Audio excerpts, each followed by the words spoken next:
He almost died 5 times surfing the deadliest of waves. He surfed with mattresses, foam boards, and couches, endangering his life every single time.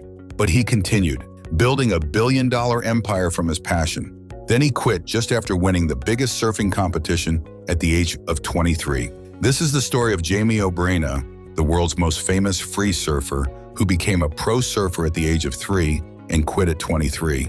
Get ready for a roller coaster ride as we explore the mystery of life. JamieOBrien, the free surfer. At the mention of surfing, one name always comes to mind before anything else. The most intriguing man to ever ride any wave, JamieOBrien. Ever since he could handle a surfboard, Jamie has been nothing short of a star and a marvel to the world. Every surfer who handles a board and rides waves does so with only one thought in mind: to show everyone what they've got. But for someone like Jamie, who has never believed in doing something he loves for the entertainment of others, his path has always been different. That's where it all starts to take shape. Not everyone can boast of starting out as early in their career like Jamie did. At the age of 3, he was already swimming in the open waters surrounding the Pipeline, where he grew up in Kahului, Hawaii. Having a father who was both a lifeguard and a surfer was a bonus for Jamie, and he sure did enjoy the benefits. Thanks to the teaching and constant support from his father, he became good at surfing and started competing when he was just 6 years old. From acing local contests during his early years to winning a huge championship in his 20s, Jamie soon became a sensation in the surfing world. Now he is still actively making and tackling waves as he travels around the world, bracing whatever wave stood in front of him, and his goal to be one of the best surfers to ever live. This goal had followed him from childhood. A legacy in the making is what he basically calls it, and what a great name for such a great adventure. Understanding the changing dynamics of media and the growing influence of digital platforms, Jamie had earlier ventured into the world of content creation with his new type of surfing as the main focus. After doing DVDs and movies for a while, he made a smart and timely move to get on YouTube. His YouTube channel, Who Is Job, became an instant hit, blending jaw-dropping surf footage with humor, adventure, and a behind-the-scenes look at the life of a professional surfer. With a platform widely known, Jamie has done so much to prove to people surfing could be completely different from what it has been commissioned to be. According to him, surfing should be as free as breathing air, and it should not be tied down with rules and regulations. Jamie's proposed idea of surfing birthed the term he described as free surfing. No rules, no restrictions, just free surfing to his heart's content, but that's far from where it ends. In no time, Jamie became known as a free surfer who engaged in radical stunts and aired them live on his YouTube channel so his fans could get front seats to his wildness. He frequently performs dangerous, innovative stunts, such as towing friends into massive waves and building shore breaks slip and slides. In 2015, he set himself on fire while surfing a large barrel at Teahupo'o, Tahiti, one of his most iconic and dangerous stunts ever recorded.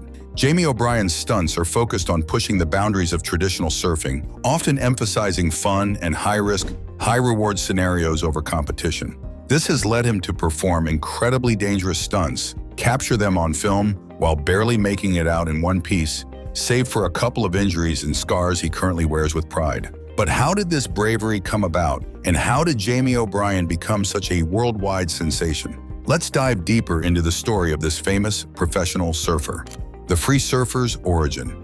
At a young age, Jamie has had his sights set on exploring the ocean. With a home in front of Pipeline on the surf mecca of Oahu's North Shore, he found himself one step closer to his dream, and he didn't hesitate to seize the opportunity in front of him. A trait that quickly became one of the many reasons JamieOBrien remains a legend in the world of surfing, but it doesn't end there. Jamie's father, Mick, was a lifeguard who had moved to Hawaii to surf and to build a family at the shores of the Pipeline. As someone who was always in the water, Mick figured it was best he introduced his son to the sport at the young age of 3. You can imagine how small Jamie must have looked holding a surfboard at the very young age of 3, but that was his first step towards greatness. At first, Jamie felt scared and intimidated by the intensity of the ocean and its massive waves, but it was still something he used to brag to his friends at school. Living so close to the Pipeline, Jamie had enough time to fall and crash, and fall again until he could finally stand his ground against a decent wave. Being all lanky and a bit too tall, it made him look awkward with a surfboard. Surfing didn't come natural to Jamie.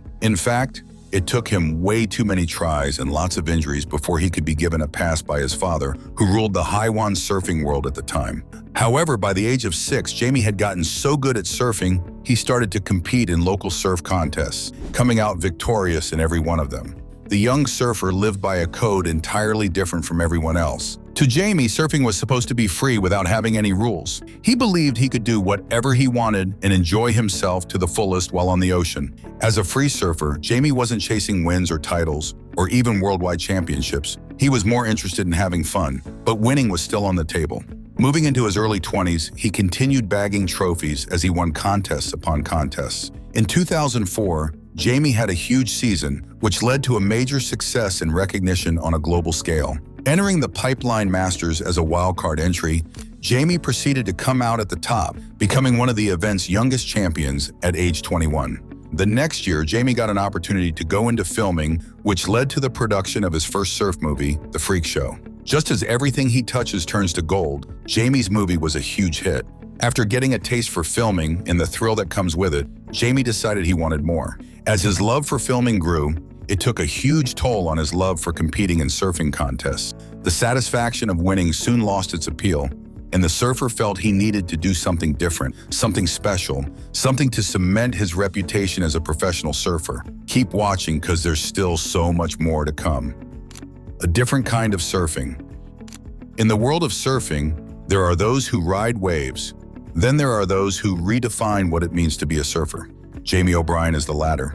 What really sets Jamie apart is not just his extraordinary tube riding skill and antics on the board, it is his willingness and eagerness to constantly challenge the status quo.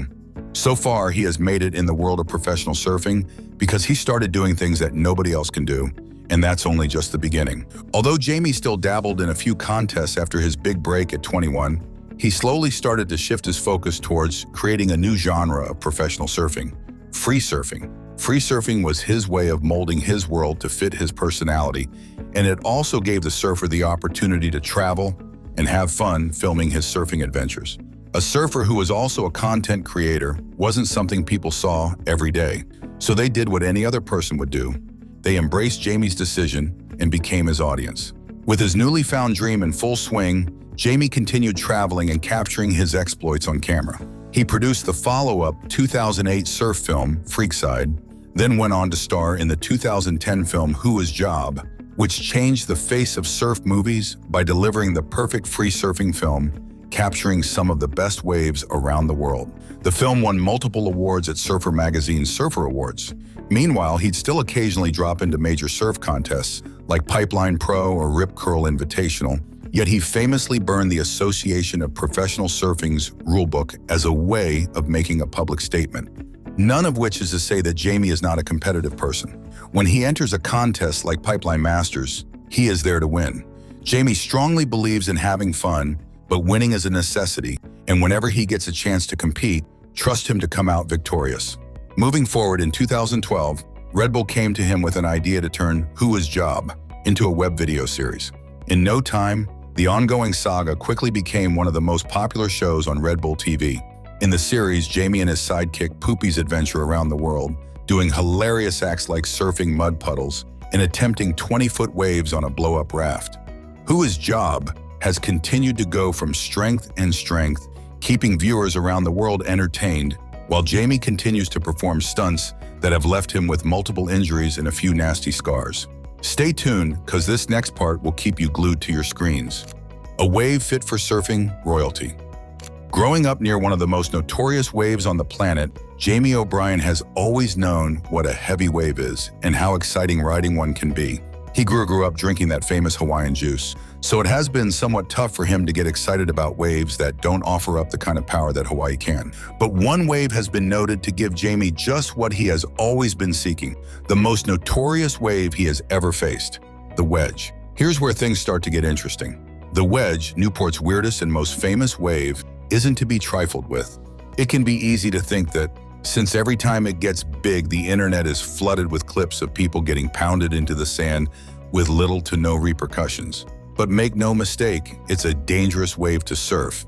It's not expected that you'll pull out of a wedge tube. In fact, the place is a funny one because Everyone's looking simply for a barrel to somehow shield them from the inevitable danger associated with riding such a massive wave.